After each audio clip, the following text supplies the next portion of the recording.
Here on Vinards Global Communications TV Weekly News Update, I am Izia Chalapis Tochi.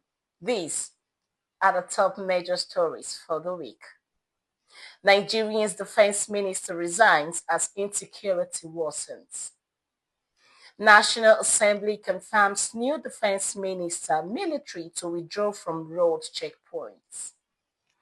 Federal government approves 34.3 trillion naira revenue plan and 54.5 trillion naira 2026 budget. Senate summons ministers over collapse of $30 million Safe School initiative. CBN announces stricter cash withdrawal limit effective January 2026. Court strikes out Nnamdi Kanu's new appeal. Global roundup. US ends World AIDS Day commemoration. UK and Australia face political tension. See you after this short break with the news in full.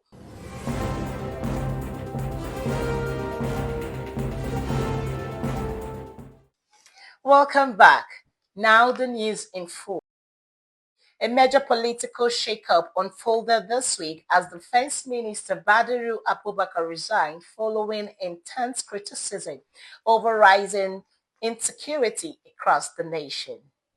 Let's take a look at the footage of the outgoing minister and the official announcement.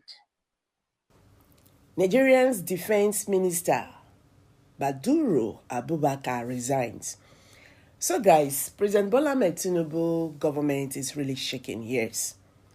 It's seriously shaking. As you can see, the security in Nigeria is taking another turn. And with what is happening right now, no only person when we say he blind or wicked person, I go talk say all is well with Nigerian government, with the way they are handling the insecurity and everything in Nigeria. Today, my brothers and sisters, Nigeria is no longer safe for anybody. Now, these people, when we say that they kidnap people up and down, they're not going to kidnap based on say you get money, you understand? Because we've seen situation whereby market women, we are kidnapped. The development has sparked debate on defense reforms and expectations for stronger strategic leadership. The National Assembly has officially confirmed General Christopher Musa as Nigeria's new Minister of Defense, following the resignation of Badaru Abubakar. Shortly after his confirmation, the new minister announced a major policy shift, the withdrawal of soldiers from road checkpoints nationwide, redefining the division of responsibilities between the military and the police. Let's hear what some citizens have to say over the new policy shift from the new Minister of Defense. Goes in and other goes out. We know how it is. Taking the armies off the way, off the highways, off the sun checking points, from the reach of the common man, to push all of the armies to go to the forest. The idea is not just good enough, because the point is the police are not armed enough, they are not experienced enough, they are not even competent enough to really fight the bandits. So I don't think it is really a good idea for the safety of people that move around, especially like I said before. I would like to agree that his policy has a strong professional justification, and the success of this policy depends heavily on the timing, preparedness, and high investment on the police and the civil defense. If this policy is being implemented without adequate resources, it's going to weaken the security. But if it's being backed up with a serious reform and logistics, then at the end of the day, we are going to have a strong internal security system in the country. And the matter of fact, that is what all the advanced countries do. You don't move in UK, in USA, and see military on the road. The road is managed and controlled by the civil defense and the police. That is my conclusion. The Senate says the restructuring will return the armed forces to core defense duties while strengthening police-led internal security operations. This is the confirmation session and the minister's official briefing. Let's take a look. We do not have time. We are going to continue to hit the ground running. We must respect the human rights of Nigerians. Our loyalty is to Nigeria and the Nigerian people. Shedding of innocent blood is over.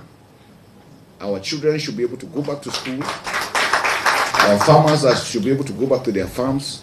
We must address these issues on ground. And with the support and prayers we're getting from all Nigerians, we cannot fail. But I want to assure the minister that collectively we're going to support his cause and make Nigerians believe more in us. And I believe going forward, Nigeria will be better. We stand ready to work diligently under your guidance, upholding the highest standard of professionalism, integrity, discipline, and accountability. The federal government approved the medium-term fiscal framework 2026 to 2028, projecting 34.3 trillion naira in revenue and proposing a 54.5 trillion naira national budget for 2026. The framework targets stronger revenue mobilization, tax reforms, and macroeconomic stability. The Senate has summoned the Ministers of Finance and Education alongside multiple agencies to explain the collapse of the $30 million Safe Schools initiative, originally launched to protect students after Chibok abductions. Lawmakers demand full transparency on how funds were spent and why the project failed to deliver secure learning environments nationwide.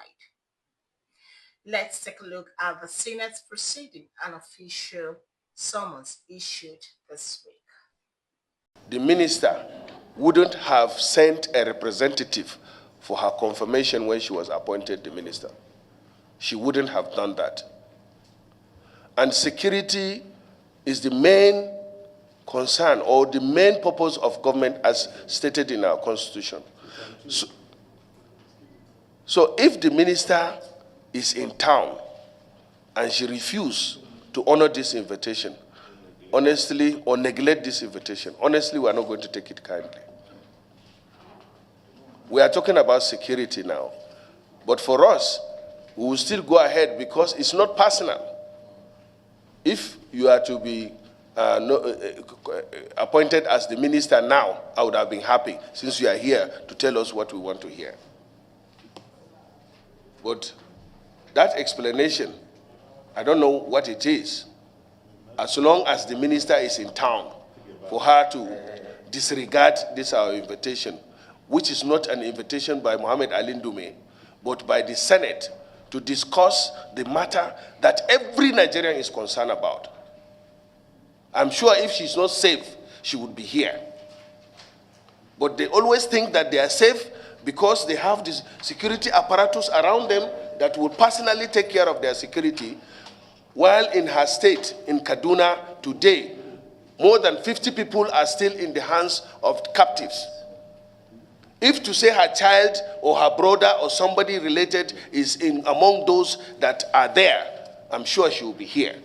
The Central Bank of Nigeria has introduced new withdrawal limits as part of an intensified push towards a cash-light economy starting January 2026. Individuals may withdraw a maximum of 500 naira weekly, while businesses may withdraw 5 million naira weekly. Anything above attracts 3% and 5% processing fees, respectively. Banks must also report all large withdrawals to strengthen anti-money laundering efforts. See you after this break.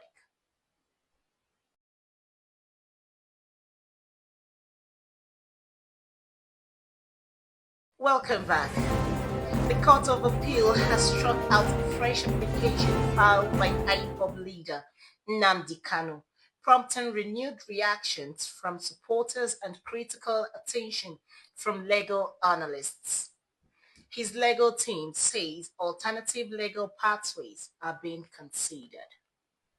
From the international headlines this week, the United States officially ending its annual commemoration of World AIDS Day, sparking global discussion among health experts. In the United Kingdom, the Conservative Party faces rising pressure as Nigel Farage's Reform Party gains national momentum.